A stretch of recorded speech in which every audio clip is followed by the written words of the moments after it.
to honor the life and loss of 65-year-old correctional officer Beresford Anthony Morse of Renton, who we lost to COVID-19 on Sunday. Officer Morse had worked at the Monroe Correctional Facility since 2003.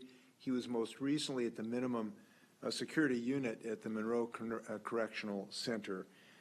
We wish his wife Mary and their family all the peace that we can send to that family right now. This was a person who professionally was committed to the safety of the state of Washington, and we appreciated his life and work. We also were saddened to learn of the loss of Annie Glenn this morning at age 100, who was married to John Glenn, of course, who was a great advocate for people living with communication disorders during her life. I got to know her just a bit, such a charming person. And the reason I mentioned this is actually the first person I've known personally who we lost to COVID-19. I've had quite a number of people who are relatives, lost relatives, but it just strikes home that this is still an emergency we're dealing with. We are still committed to individual lives. These are not statistics. And I believe the state of Washington needs to continue our course of making good, solid decisions based on science at the right pace as we reopen our state. And we're talking about that effort today. I'm joined today by Secretary of the Department of Health, Secretary John Weisman. He's going to talk about some new opening of more counties in our state, as well as State Health Officer Kathy Lofi.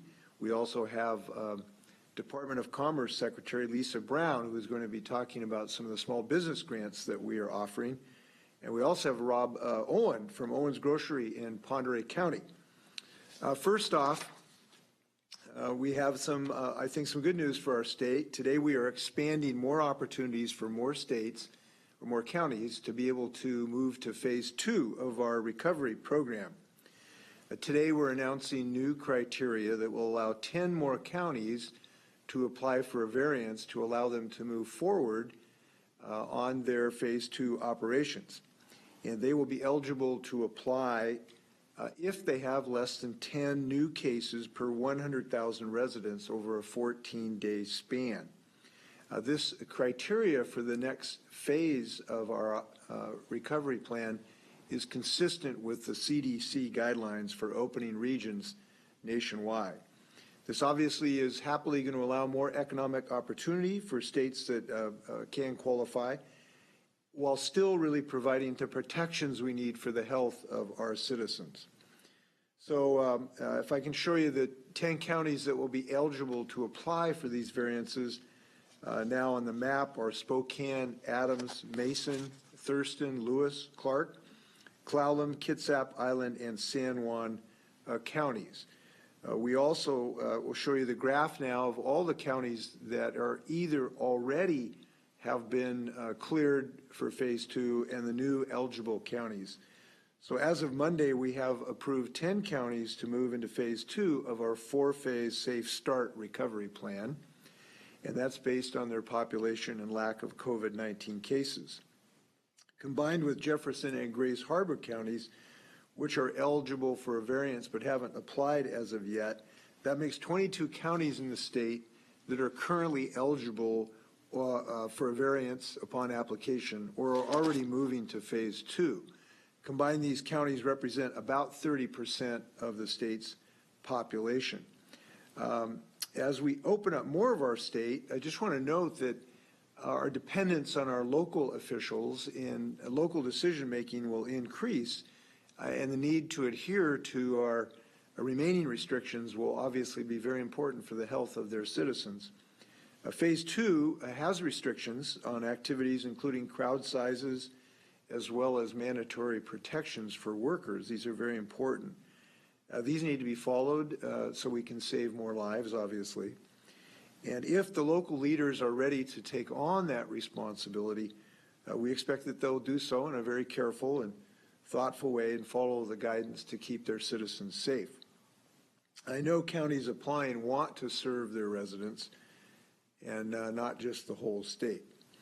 One other thing I want to note, that as we open up some of our counties on a more county-based metric, it really is important for people not to overload those smaller, frequently smaller communities in their restaurants or otherwise. It's really a time to remain close to home, and we know some of these smaller communities have tried to reiterate that with us so that they are not overwhelmed.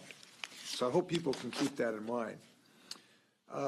So now I'd like to turn it over to John Weisman, who can talk more about this application process, which will allow these designated counties to apply for a variance that we can then look to make sure they're ready to go. So John. Good morning, Governor. Thank you for that, and hello, everyone. The application process for these next set of counties is essentially the same process as we had before, in that the process starts with the local health officer recommending to the Board of Health whether or not they think the county is ready to move to phase 2.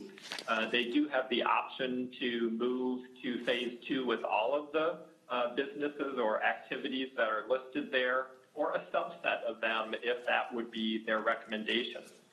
Once the local health officer makes that recommendation to the local Board of Health, the local Board of Health then must consider that recommendation, must take a look at the situation in their county, and determine if they want to move forward with a phase 2 approach, and whether they want to do all of phase 2 or a portion of that. The local Board of Health then, sitting again, thinking about the public's health, takes a vote around whether or not they want to move to phase 2. Each of the hospitals in that county need to also be engaged in this process. And if for some reason there's not a hospital in that county, then the hospitals that people are referred to have to be engaged. And they have to explicitly state that they have surge capacity, at least 20% surge capacity to handle more cases, and that they have at least a 14-day supply of all the personal protective equipment, the N95 respirators, the surgical masks, the gowns, for that kind of equipment, so that they can safely take care of patients and keep their healthcare workers safe. And they have to report their numbers daily to the health department for tracking their personal protective equipment as well as their hospital capacity. Once all of those things are in place, then the county commissioners are called together to vote on whether or not they want to accept the Board of Health recommendation to move forward. And they can only either accept or reject that request. They can't sort of in other ways modify that. That sort of starts the process then for the local health department to formally put together their application.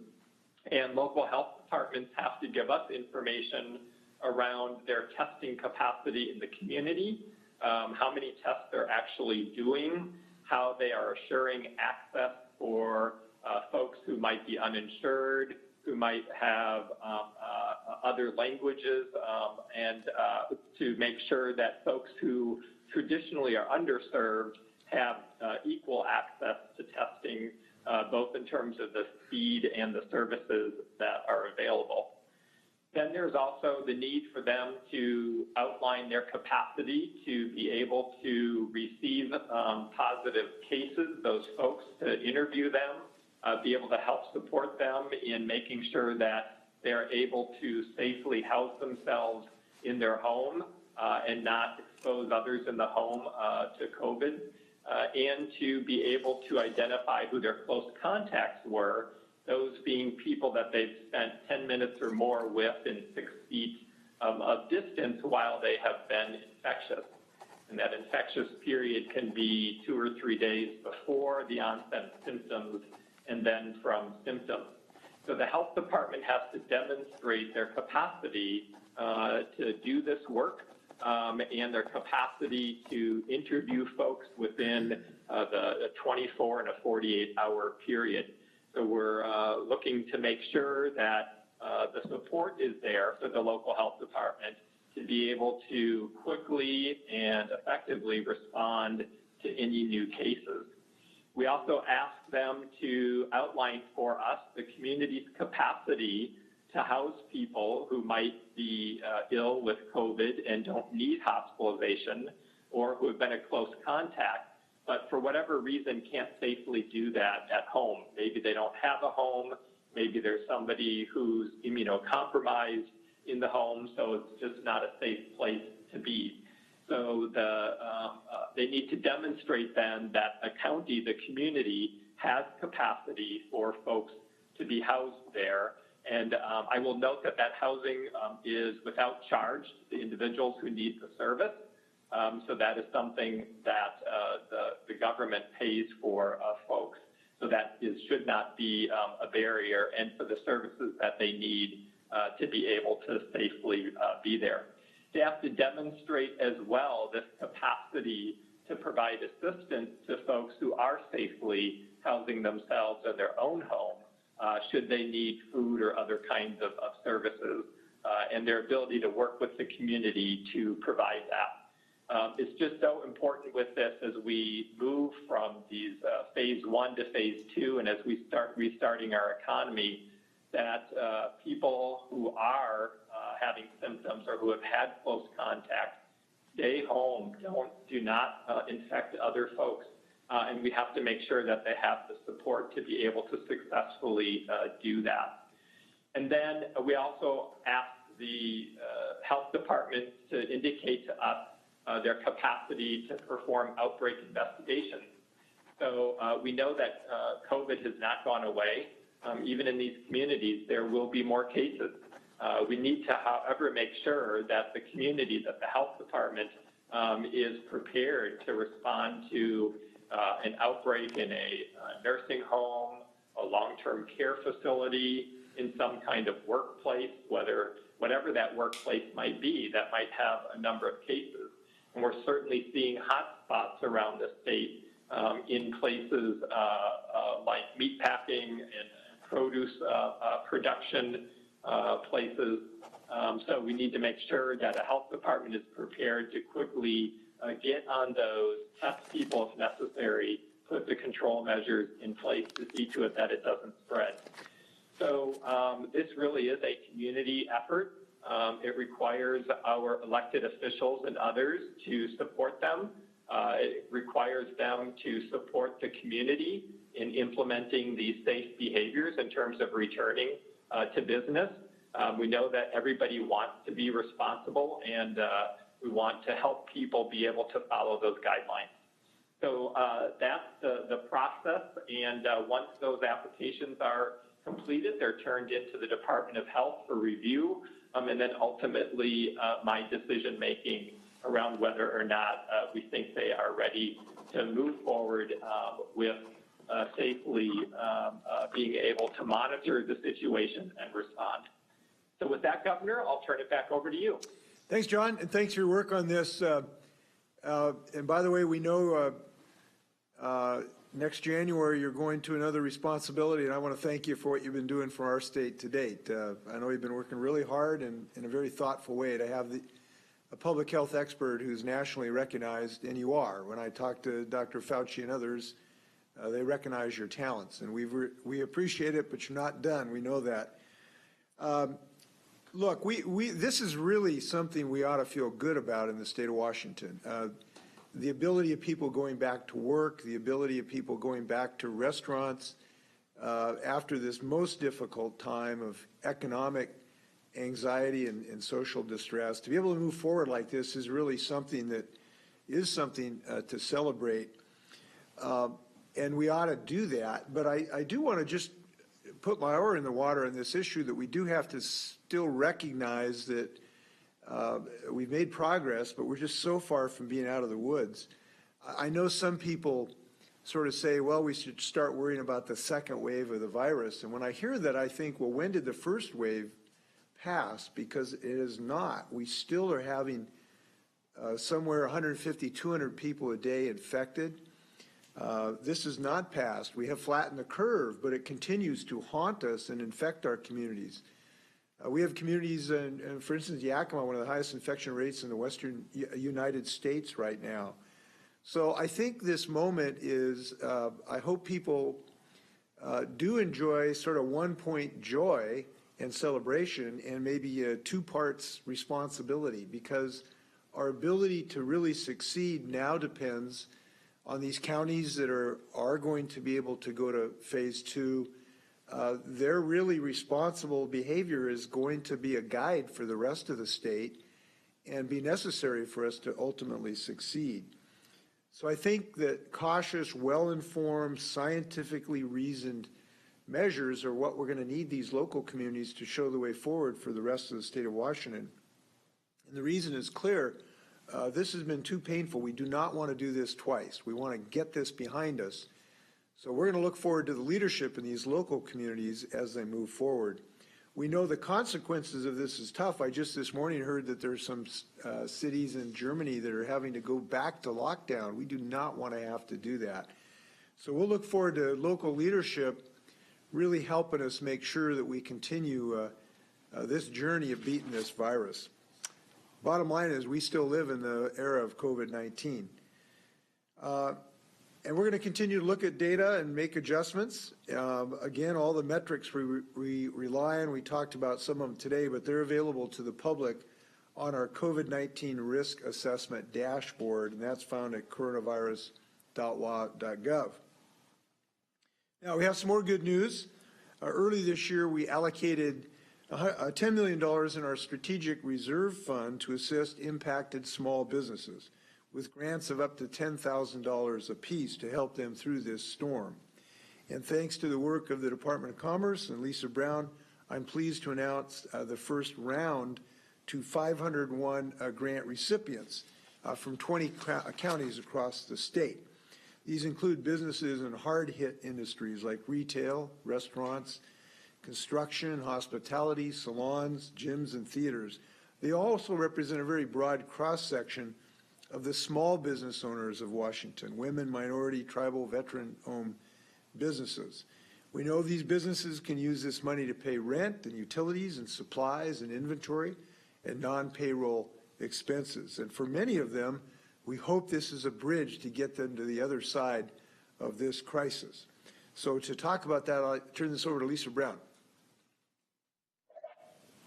Thank you, Governor. You've described the program. I have to say, looking over the list of the businesses that are receiving the initial grants is a testament to Main Street USA and Main Street Washington. If you know a community, you will know some of these businesses because they are small businesses, sometimes family owned, and they give each community its unique character. And we want to thank our partner organizations, which are the associate development organizations in each county of Washington State. Every county has one of these organizations, whether it's the Pend Oreille Economic Development Council or Greater Spokane Incorporated, Spokane County, and they were our partners in receiving the applications, making the first cut, forwarding them to us so that we can send them on to the governor's office. And they are the ones in touch with the businesses. I really, really appreciate the work they put in to this program. And also our business resiliency organizations that help us by being peer connectors to the small businesses in their communities, such as the Tacoma Urban League or the Tri-Cities Hispanic Business Council. They also assisted small businesses in receiving these applications and making recommendations. Now, we know this isn't enough with overwhelming need right now that small businesses have as they look at safely reopening for themselves, their customers, and their employees. They've got costs, and these $10,000 grants may not cover all of them. So we also want to acknowledge that there are other resources out there, and we will be working for continued resources, whether it's support from the federal level, more at the state level, and the support that's coming in from local governments and private philanthropy.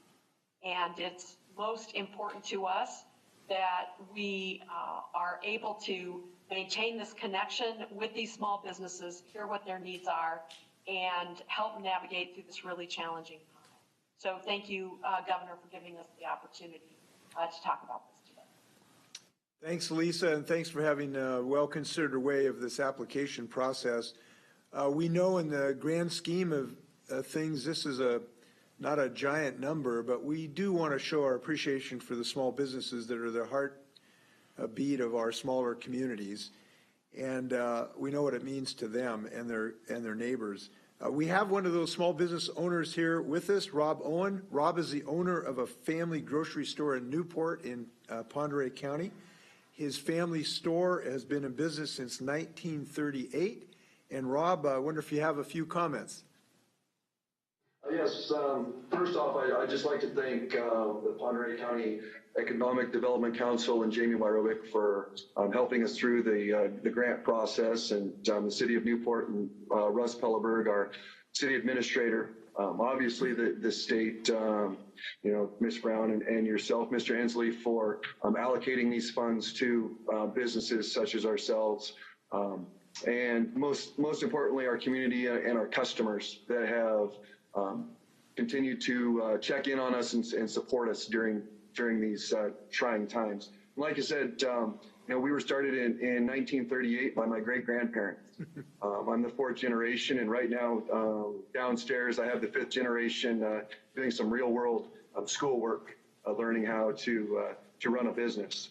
And I just can't begin to explain how much this community means to my family. And the grant process helps bring in outside dollars that unfortunately, based on these times, we're not able to see right now because our community is so dependent on Canadians coming down and with the border being closed and with people going up to Priest Lake and to open up their summer cabins. We rely on those outside dollars to come in, and so this grant will certainly help with some of those things. The challenges have been very, very great, but I promised my employees from all of this stuff taking place and from the day that you announced the strategies that you were going to take for this, and I promised my employees that I would keep them on the payroll and make sure that they have a paycheck coming in. But we still have challenges. Our main grocery supplier and our main retail supplier made a corporate decision to stop servicing businesses such as mine. They felt that they were overwhelmed. And so I placed an order, and then I was called by my sales rep, and I was told that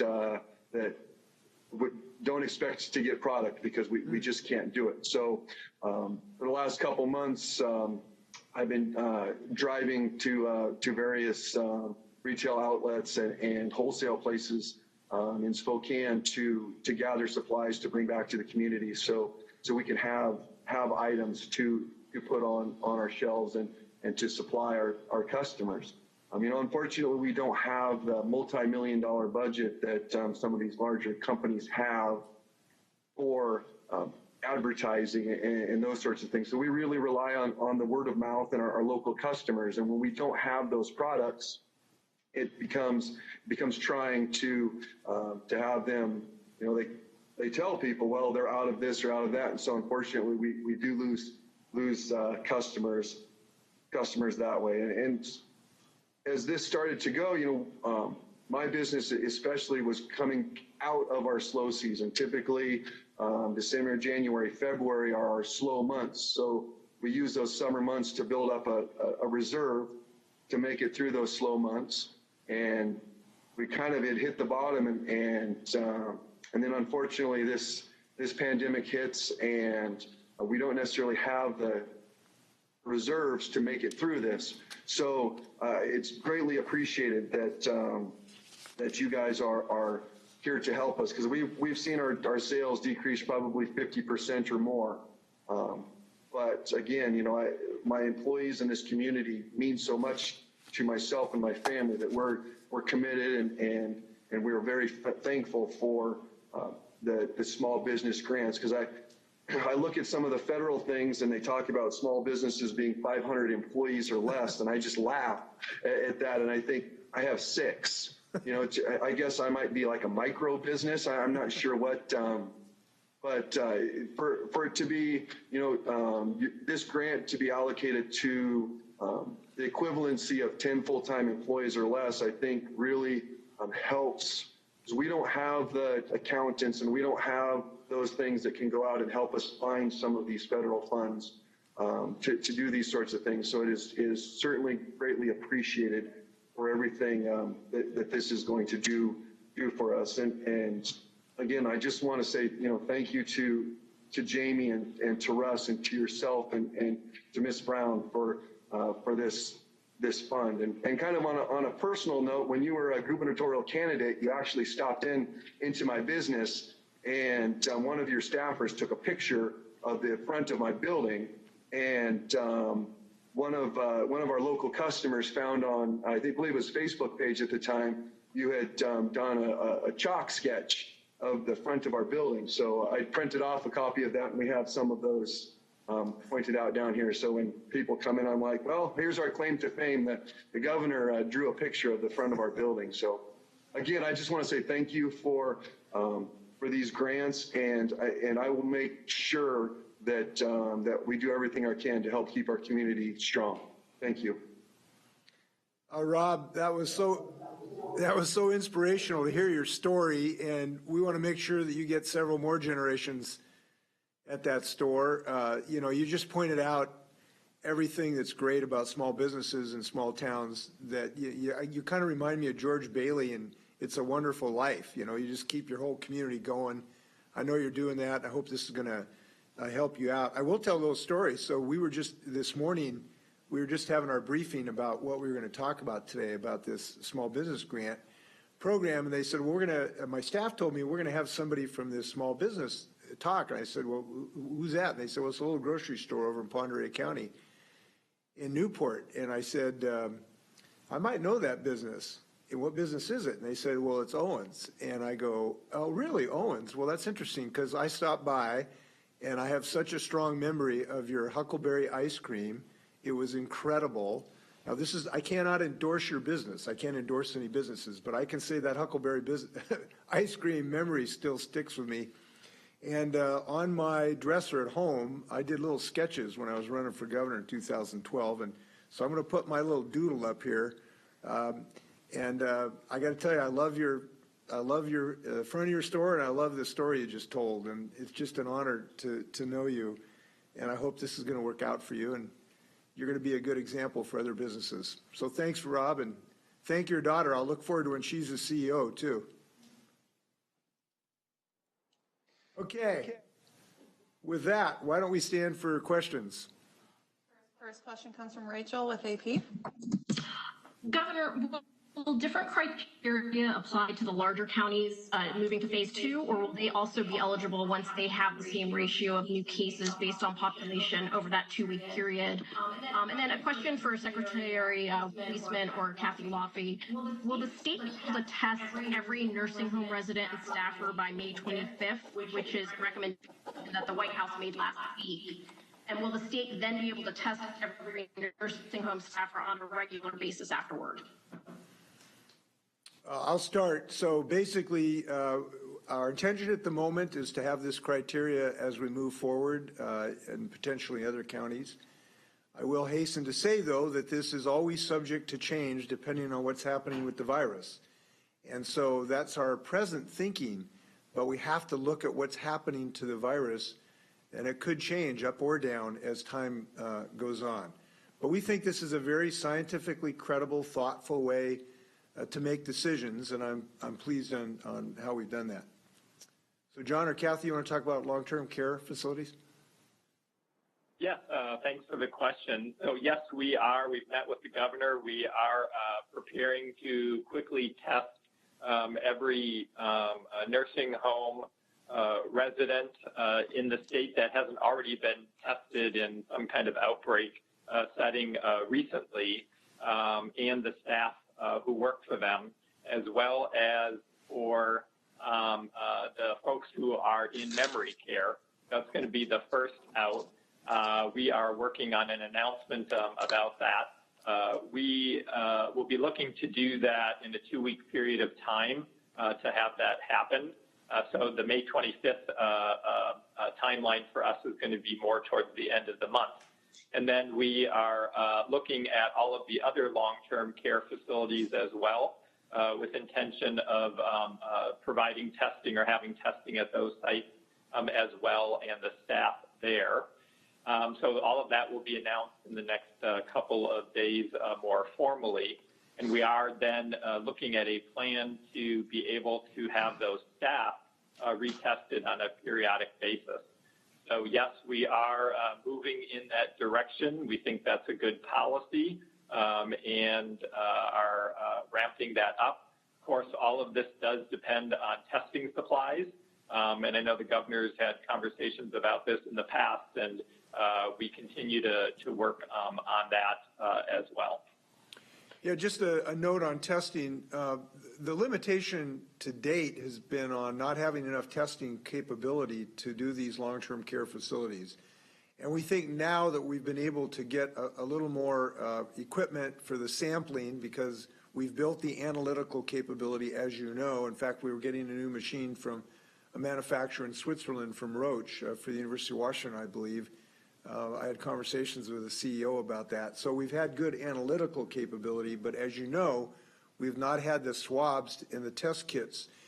We've had a little improvement of that. We've got the second shipment from the federal government of about over 100,000 swabs that came in either yesterday or the day before yesterday. And those were, we think, the kind we really need, the nasopharyngeal, to do this kind of testing. So we're pleased that that testing capability is going up to be able to do this. I want to reiterate, though, is we still are a long ways from having the testing capability that we actually need. And that's why we continue to ask the federal government to increase the manufacturing of this material so that we can get all the test supplies we need, including not just medical facilities, but in fruit packing plants and meat packing plants and manufacturing plants, where having testing is very important to our reopening criteria. So that remains a very high priority. Now, we are also buying this material itself as a state. We're buying this material from sources all around the world, and that has been a central intention of us from day one. And of course, that's not without its glitches either. We have hundreds of thousands today in a warehouse, but it hasn't been cleared by the federal government to use them yet. And so we hope that hurdle can be overcome as quickly as possible. So we have a lot more work to do on testing. Next question comes from Jim with the Spokesman Review. Governor, two questions, if I could. One sort of a detailed question. Spokane County has already submitted a request to go to phase 2. Will it have to reapply, start from scratch, or really amend the application that it already submitted? And then for these communities, if they have businesses that are already opening in phase 1, we have some bars and coffee shops that have opened in the Spokane area. How is the state going to sort of enforce the restrictions if you already have businesses that are jumping the gun when they're in phase 1? Well, those bars need to be in compliance with the order. If they're not in compliance with the order, they're being unsafe. They're exposing their patrons to danger. They're increasing the risk of deaths in Spokane County, and that's just not acceptable. And they need to be responsible citizens. And if they're not in compliance, they need to come in compliance. We're going to have some more things to say in the upcoming days from the Attorney General about the need for people to comply. And I say that because the need for compliance is going to increase as we all sort of loosen up our requirements. We're going to have have an increased degree of personal responsibility to maintain social distancing. And so if there are bars that open, that is extremely disappointing, and they need to come in compliance. And we'll be talking to the Attorney General about that. And not only is it a matter of opening, but it's opening in a safe way. Because as we reopen restaurants at less than 50% of capacity. There's a host of things that people will need to do to keep themselves safe and the employees safe. So if there are people that are showing a blatant disrespect for that, that needs to change. And the public needs to let them know about it. And local officials need to let them know about it too and take some action. It's just not acceptable. It is too dangerous. Your other question about the application, it depends on what the previous, if the previous application included the information the state needs, that should be enough, but I don't know whether it does or not. You heard John talk about the need to show the testing capability and the contact tracing capability and the surge capacity. Those things need to be demonstrated. So if they're not in the first application, they'll need to give that information to the county. From my limited knowledge, I think Spokane's in pretty good shape for hospitals. We'll need to know what their contact tracing situation is, because that's really important. We just can't let this thing spring back, and the ability to find people who have the disease and make sure that they isolate so they don't infect other citizens in Spokane County is very important. So we'll look forward to what the county has proposed in that regard. Next question comes from Essex with Kyra. Question for you and a question for the secretary. I'm sorry, Essex, we're losing you here. Can we try a different mechanism here? Let's see, are you hearing me there now? Essex, it doesn't sound great. Could you hop off and hop back on with a different microphone? Could you try? Okay, we're going to come back. We'll come back to Essex. Next question will come from Jerry with the Everett Herald. Governor, one follow-up from yesterday and then a new question today. But yesterday I asked about the billing plan for PPE, and you said it was a decision. Discussions were still going underway. The counties, Snohomish County, Island County, other counties in that area are really do not want this to happen. I've read a letter they're preparing to send if they haven't already. It says now is not the time to adjust midstream. They worry it'll make things worse because, as you know, of the difficulty getting the supplies. So at this point, I mean, why go forward with billing the counties? Why does the state feel it needs to do it? And secondly, you mentioned compliance. There is two gyms that were sued by the AG today. And I wonder if you might have any comments on the action against those businesses. Look, the businesses, there's just no reason why certain people would think they're kind of special and they have certain rights that other citizens do not. And right now, these businesses are violating the law. They're endangering their patrons, and not just their patrons. It's the patrons' families and the patrons' neighbors. I heard I caught a little interview with one of these gym owners that wants to go ahead and violate the law because they think they're just above the law, apparently. And I heard him say, well, my patrons can come in and, if they want to risk their lives, that's up to them. The problem with that logic is they're not just risking their own lives, they're risking the lives of their families and their neighbors and their co-workers who can go to the gym where people are really breathing heavily. And what we've learned is that this virus is much more transmittable when people breathe heavily, when they sing, even when they talk loud, and certainly when they huff and puff on exercise machines. They project this virus much farther than in normal breathing. So if you want to be a hero and want to risk your life going to a gym, maybe that would be fine, but the problem is you might be infected by somebody else there, then you go home and infect your child, or you infect your co-worker at Boeing, or you infect your neighbors. Those people are the people we're trying to protect. And these gyms right now are presenting a clear and present danger to the citizens of our state, and they need to follow this law. So, and if they don't, there are potential civil penalties under the Consumer Protection Act of thousands of dollars, which should not be necessary. This just should not be necessary. And the reason it shouldn't be necessary is we have such broad compliance. The vast majority of business people are complying with this, and they're making tough decisions. Look, it's tough to shut down your business.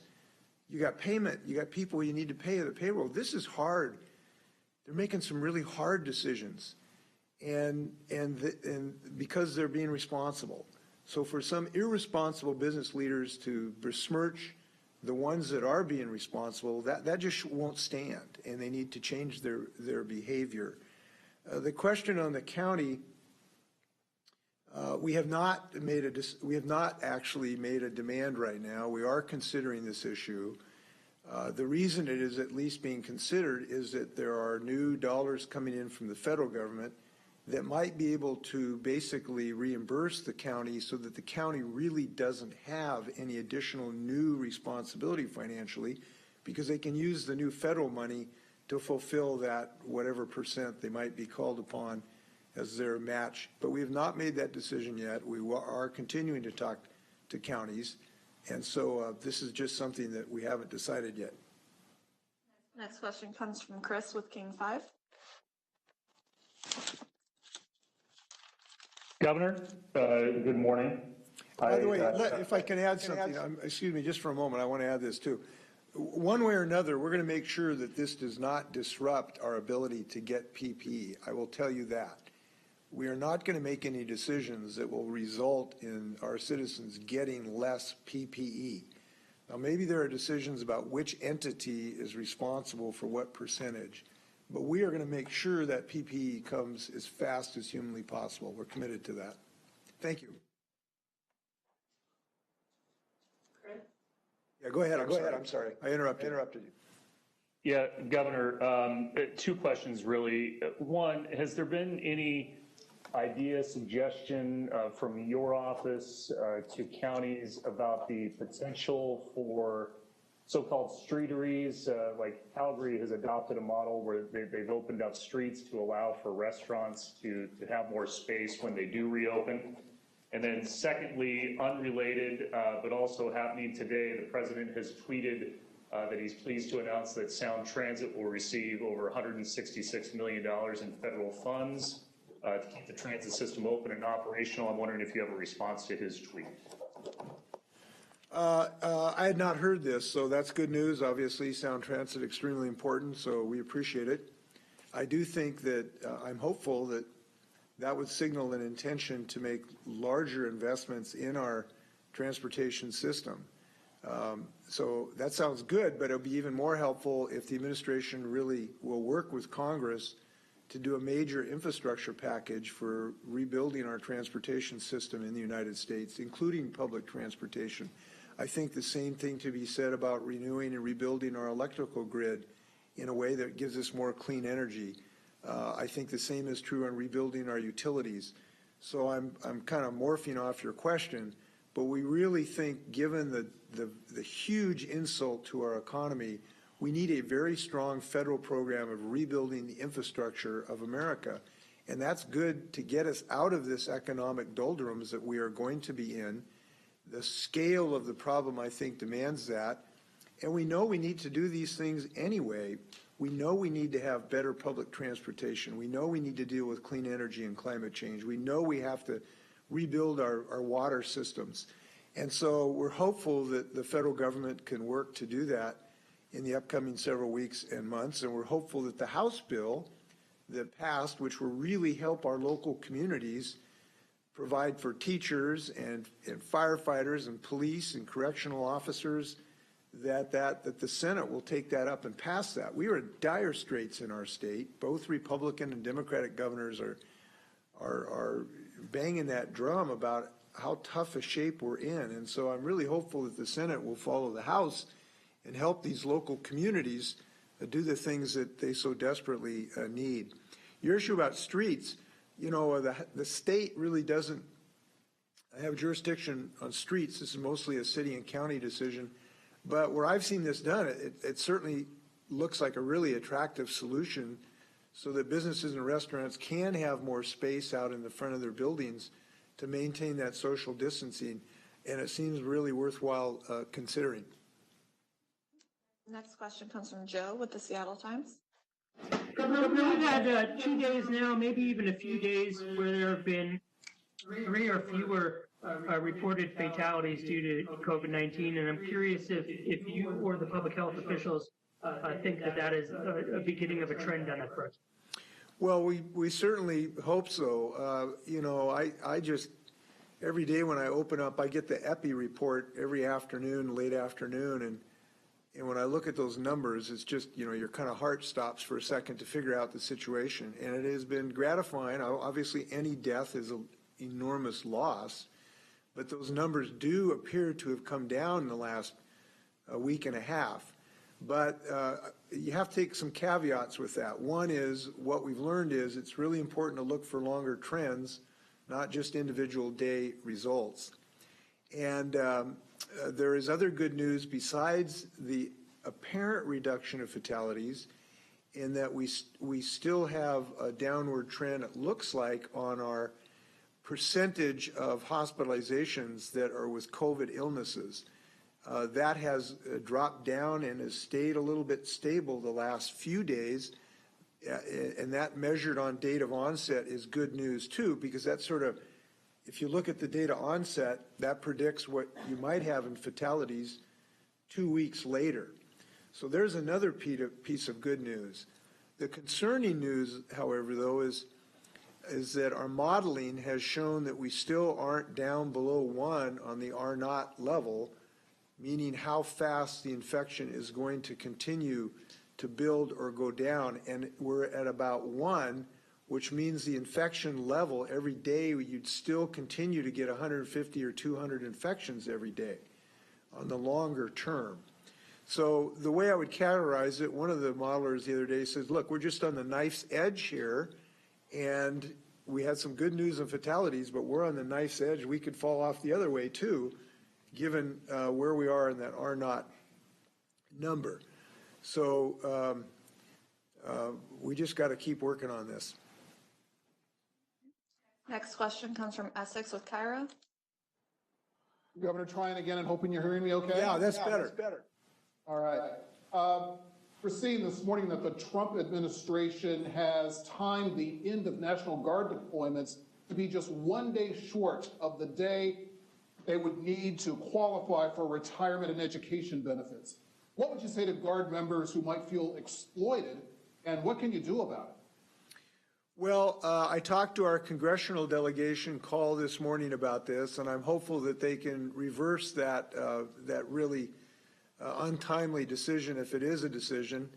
It's just these people work so hard. They leave their families, they leave their careers. Now they're helping us at our food banks, doing fantastic work at our food banks. I mean, these guys and gals really work hard.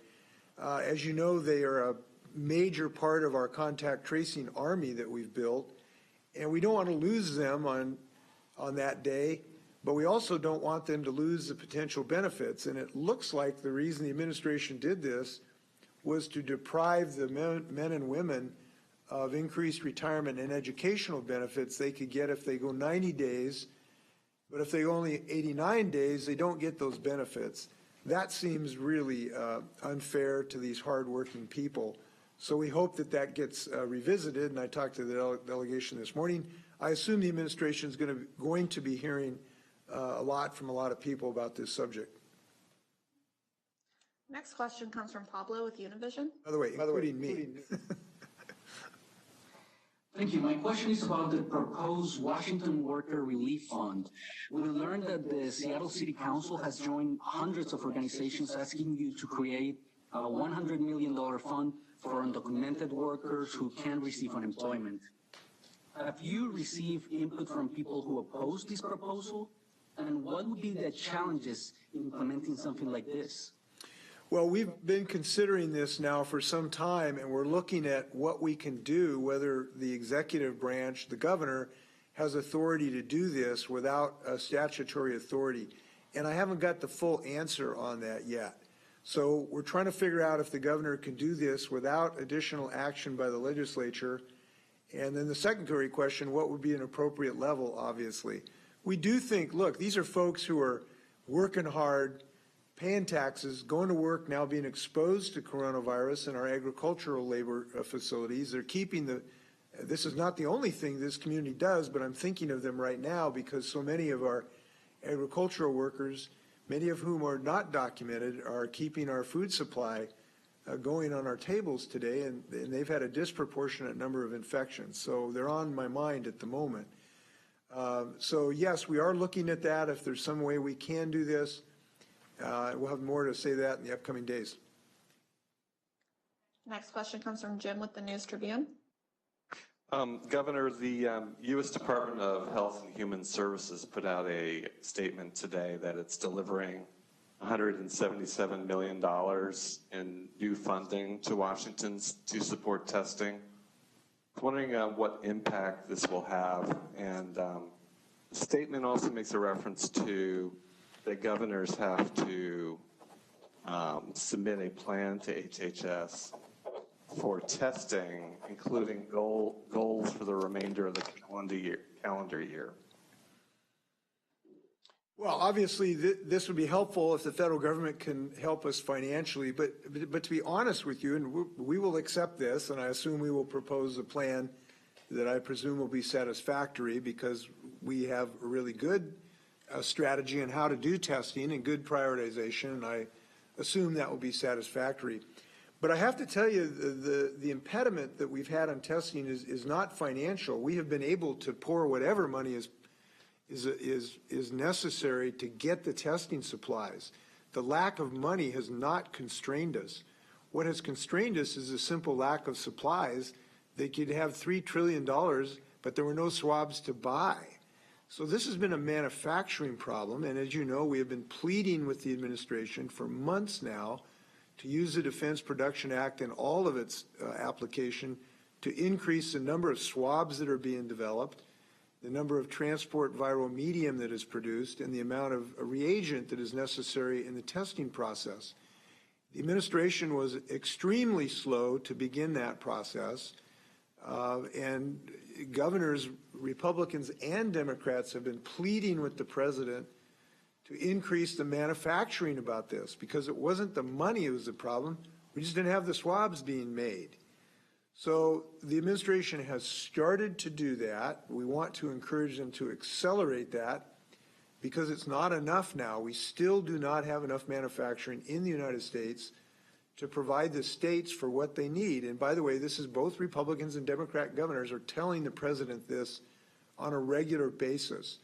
So when I hear the president say that, testing is overrated, and when he said months ago everybody can get tested, it was just so much baloney. I couldn't believe that. I mean, I almost fell out of my chair when I heard him say this 2 months ago when he said everybody can get tested, when we were struggling to even get first responders tested.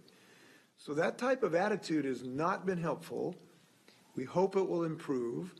There are people in the administration, we have a couple vice admirals who are working on this program. I think their hearts are in the right place, but we could use more presidential help on this. Next question comes from Hannah with Cairo Radio.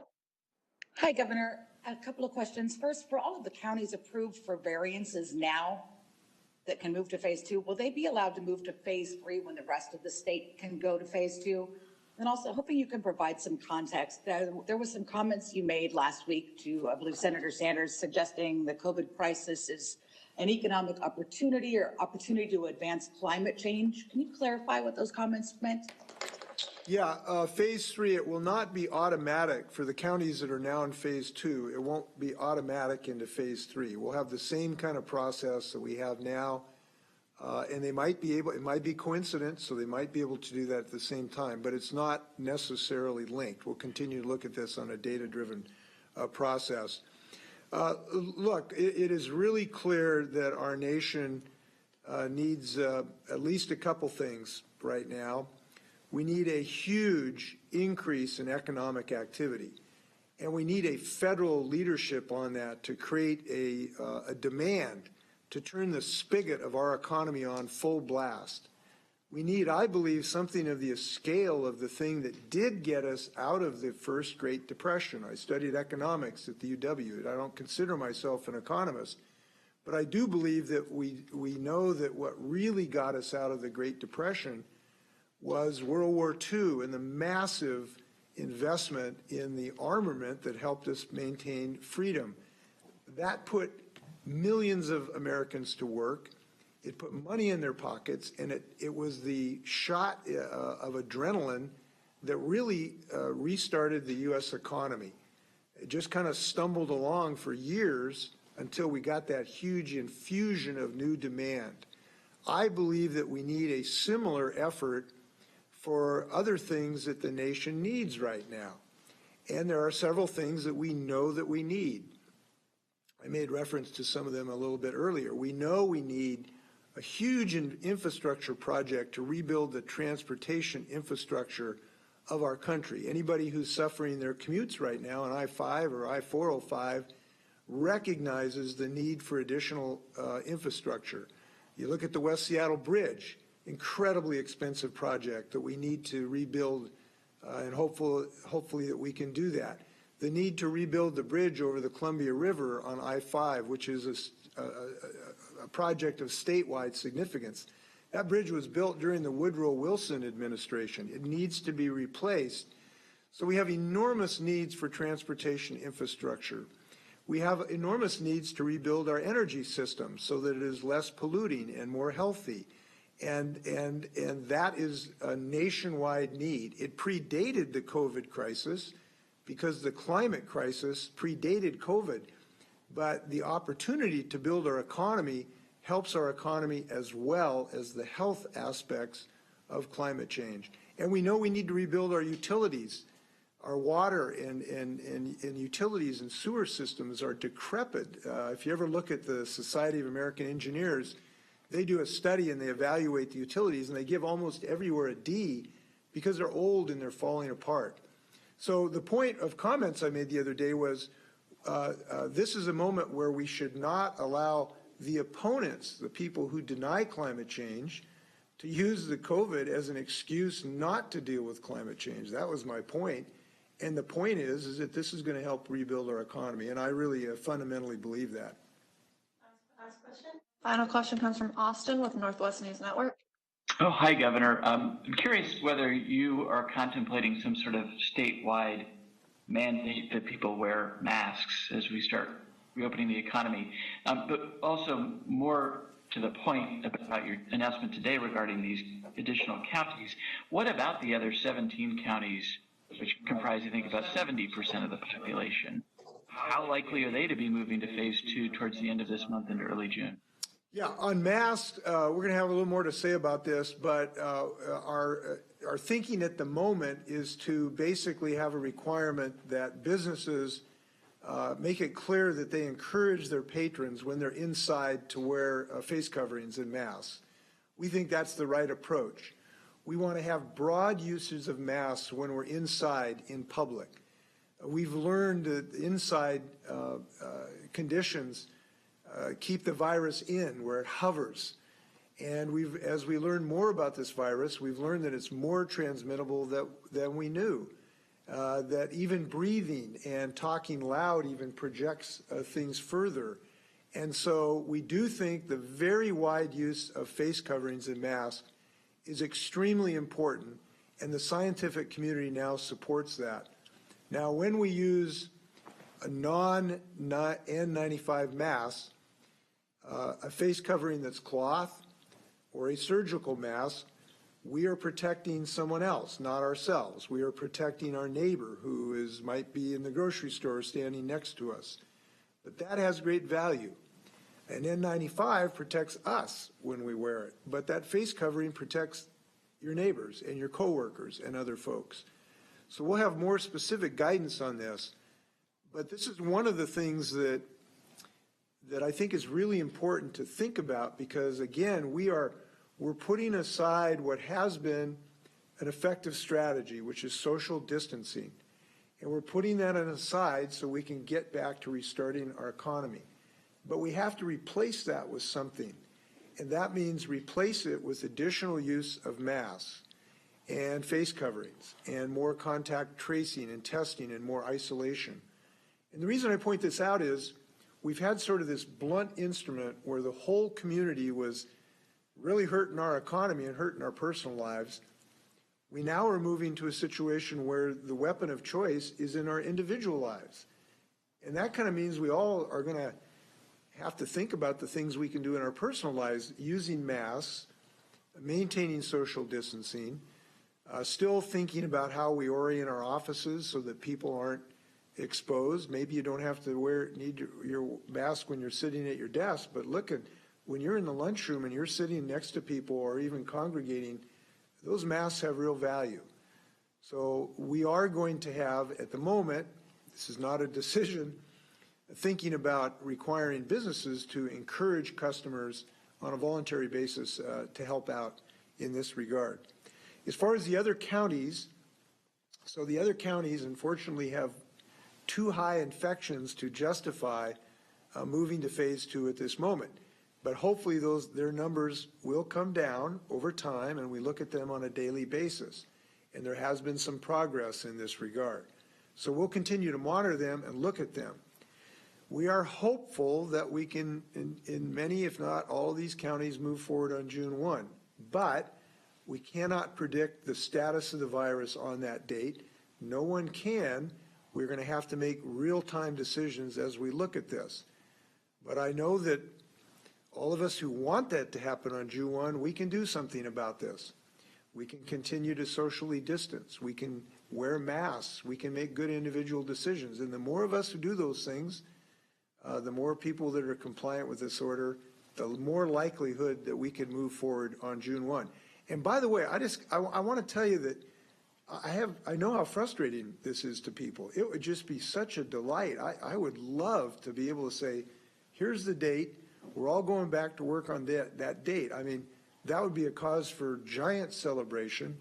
And I'd love to be able to do that because people, this is so hard on people.